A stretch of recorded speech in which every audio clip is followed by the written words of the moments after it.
जनता बदलाव चाहती है। आप सोचो कितनी गरीब बीजेपी है और कितनी गरीब सरकार है जो सपना दिखाती $1 ट्रिलियन के इकोनॉमी का, और बताओ प्रधानों से पैसा वसूल करके कार्यक्रम कर रहे हैं विकसित भारत का। इससे ज्यादा शर्म की बात क्या हो सकती है? अगर ये बात सच नहीं हो तो बताओ आप। 100% ये पत्रकार भी जानते हैं लेकिन बोल ही नहीं रहे कुछ।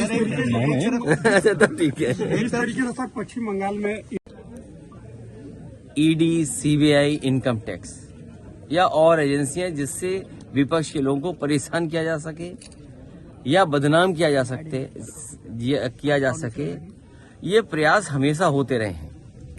जब भी कोई पार्टी सरकार में रही है और जब उसको घबराहट हुई है कि वो सत्ता से बाहर हो जाएगी, तो इसी तरह सत्ता में रहने वाले लोगों ने एजेंसियों का इस्तेमाल किया है। जिस किसी भी सरकार ने इस तरह की एजेंसियों का गलत इस्तेमाल किया है वो सत्ता से हमेशा बाहर हुए हैं। हमेशा सत्य की जीत हुई है, जो सच्चाई के साथ खड़े उनकी जीत हुई है।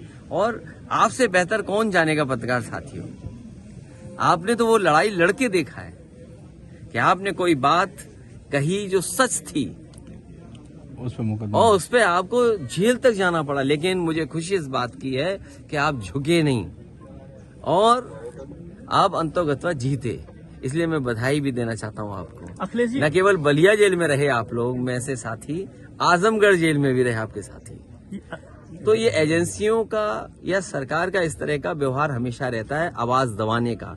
लेकिन लोकतंत्र में बाबा साहब भीमराव अम्बेडकर जी ने जो ताकत दी है अपने अधिकारों को लड़ने की, डॉक्टर राम मनोहर लोहिया जी ने जो सिद्धांत दिया आगे बढ़ने का, लड़ने का, नेताजी ने संघर्ष का रास्ता बताया, और बलिया से बेहतर कौन जानेगा। देश आजाद बाद में हुआ, बलिया पहले आजाद हो गया। तो इतने क्रांतिकारी धरती पर ये हमारे पत्रकार साथी सवाल पूछ रहे हैं, ये आप सब जानते हैं कि जनता जिस समय खड़ी होगी सरकार को झुकना होगा और सरकार झुकेगी, क्योंकि जो बुनियादी सवाल वो वैसे के वैसे हैं। आप कितना भी विकसित भारत का प्रचार प्रधानों के पैसे से कर लें, चेयरमैनों के पैसे से कर लें, उससे क्या विकसित भारत बन जाएगा, विकसित प्रदेश बन जाएगा?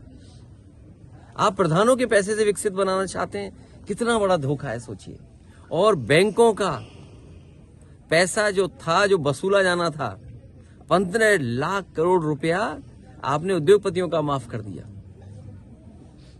आज आप कर्ज में जा रहे हैं, कर्ज बढ़ता चला जा रहा है। हमारे मुख्यमंत्री जी तो एक कदम आगे थे, 46 में 56, याद है वो भाषा कि 46 में 56 नौकरियां मिलती थी हमारी सरकार में, आज तक सूची नहीं मिली। और कह रहे थे कि 40 लाख करोड़ का निवेश आएगा, इटावा में ना आया हो। हमें उम्मीद है कि बलिया में पिछले 7 साल और दिल्ली की 10 साल की सरकार में कुछ तो निवेश आया होगा,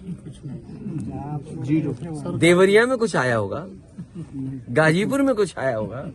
जो सड़क हम लोगों ने लखनऊ और दिल्ली और पीछे पटना से जोड़ने के लिए किया काम, चाहे वो पुल बनाया हो और चाहे आपका पूर्वांचल का समाजवादी एक्सप्रेस वे, वो आधा अधूरा है। केवल शहर गांव जुड़ने के लिए नहीं थी, उसके साथ साथ मंडियां बनती या कुछ और काम शुरू होते तो यहाँ के लोगों का जीवन बदलता। और ये संभव तभी हुआ, लखनऊ से सुबह चल करके आए, मौसम खराब होने के बावजूद भी अगर ये पूर्वांचल एक्सप्रेस समाजवादियों ने न दिया होता तो शायद इतनी जल्दी आपके बीच में न पहुंच पाते। लेकिन सर अखिलेश जी मंगल यादव, राजमंगल यादव और राजेंद्र पांडे। राजमंगल हमारी पार्टी के जिलाध्यक्ष, राजेंद्र पांडे जी पार्टी के सचिव। इन लोगों के ना रहने की वजह से समाजवादी पार्टी के कार्यकर्ताओं में दुख है, और आज उनके घर परिवार के बीच में मुझे आने का मौका मिला, परिवार के सदस्यों से मिलकर के दुख बांटने का, और मैं यहाँ श्रद्धांजलि देने और अपनी पार्टी के कार्यकर्ता साथी जो साथ रहे हैं उनका दुख बांटने आए। राजमंगल यूथ से लेकर के अभी तक लगातार पार्टी के निष्ठावान कार्यकर्ता रहे, उन्होंने पार्टी की बहुत मदद की। ये साथी वो थे जो आने वाले चुनाव में मदद करना चाहते थे। जो नुकसान पार्टी का हुआ है उसकी भरपाई नहीं होगी। हालांकि राजनीति में जो लोग चले जाते हैं इस तरह, वो हमेशा याद रहते हैं। हमें दुख है इस बात का। जहां तक बलिया और बलिया के पत्रकार साथियों से बातचीत हो रही है, ईडी, सीबीआई, इनकम टैक्स या और एजेंसियां जिससे विपक्ष के लोगों को परेशान किया जा सके या बदनाम किया जा सके, ये प्रयास हमेशा होते रहे हैं।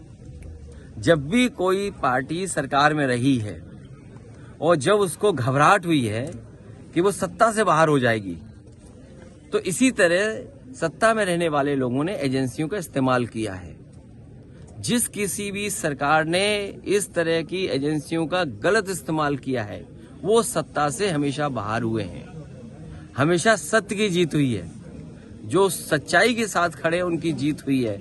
और आपसे बेहतर कौन जानेगा पत्रकार साथियों, आपने तो वो लड़ाई लड़के देखा है कि आपने कोई बात कही जो सच थी और उस पे आपको जेल तक जाना पड़ा, लेकिन मुझे खुशी इस बात की है कि आप झुके नहीं और आप अंतोगत्वा जीते। इसलिए मैं बधाई भी देना चाहता हूं आपको। न केवल बलिया जेल में रहे आप लोग, मैं से साथी आजमगढ़ जेल में भी रहे आपके साथी। तो ये एजेंसियों का या सरकार का इस तरह का व्यवहार हमेशा रहता है, आवाज दबाने का। लेकिन लोकतंत्र में बाबा साहब भीमराव अम्बेडकर जी ने जो ताकत दी है अपने अधिकारों को लड़ने की, डॉक्टर राम मनोहर लोहिया जी ने जो सिद्धांत दिया आगे बढ़ने का, लड़ने का, नेताजी ने संघर्ष का रास्ता बताया। और बलिया से बेहतर कौन जानेगा, देश आजाद बाद में हुआ, बलिया पहले आजाद हो गया। तो इतने क्रांतिकारी धरती पर ये हमारे पत्रकार साथी सवाल पूछ रहे हैं, ये आप सब जानते हैं कि जनता जिस समय खड़ी होगी सरकार को झुकना होगा और सरकार झुकेगी, क्योंकि जो बुनियादी सवाल वो वैसे के वैसे हैं। आप कितना भी विकसित भारत का प्रचार प्रधानों के पैसे से कर लें, चेयरमैनों के पैसे से कर लें, उससे क्या विकसित भारत बन जाएगा, विकसित प्रदेश बन जाएगा? आप प्रधानों के पैसे से विकसित बनाना चाहते हैं, कितना बड़ा धोखा है सोचिए। और बैंकों का पैसा जो था, जो वसूला जाना था, 15 लाख करोड़ रुपया आपने उद्योगपतियों का माफ कर दिया। आज आप कर्ज में जा रहे हैं, कर्ज बढ़ता चला जा रहा है। हमारे मुख्यमंत्री जी तो एक कदम आगे थे, 46 में 56, याद है वो भाषा कि 46 में 56 नौकरियां मिलती थी हमारी सरकार में, आज तक सूची नहीं मिली। और कह रहे थे कि 40 लाख करोड़ का निवेश आएगा, इटावा में ना आया हो। हमें उम्मीद है कि बलिया में पिछले 7 साल और दिल्ली की 10 साल की सरकार में कुछ तो निवेश आया होगा, देवरिया में कुछ आया होगा, गाजीपुर में कुछ आया होगा। जो सड़क हम लोगों ने लखनऊ और दिल्ली और पीछे पटना से जोड़ने के लिए किया काम, चाहे वो पुल बनाया हो और चाहे आपका पूर्वांचल का समाजवादी एक्सप्रेस वे, वो आधा अधूरा है। केवल शहर गांव जुड़ने के लिए नहीं थी, उसके साथ साथ मंडियां बनती या कुछ और काम शुरू होते तो यहाँ के लोगों का जीवन बदलता। और ये संभव तभी हुआ, लखनऊ से सुबह चल करके आए, मौसम खराब होने के बावजूद भी अगर ये पूर्वांचल एक्सप्रेस समाजवादियों ने न दिया होता तो शायद इतनी जल्दी आपके बीच में न पहुंच पाते। लेकिन सर अखिलेश जी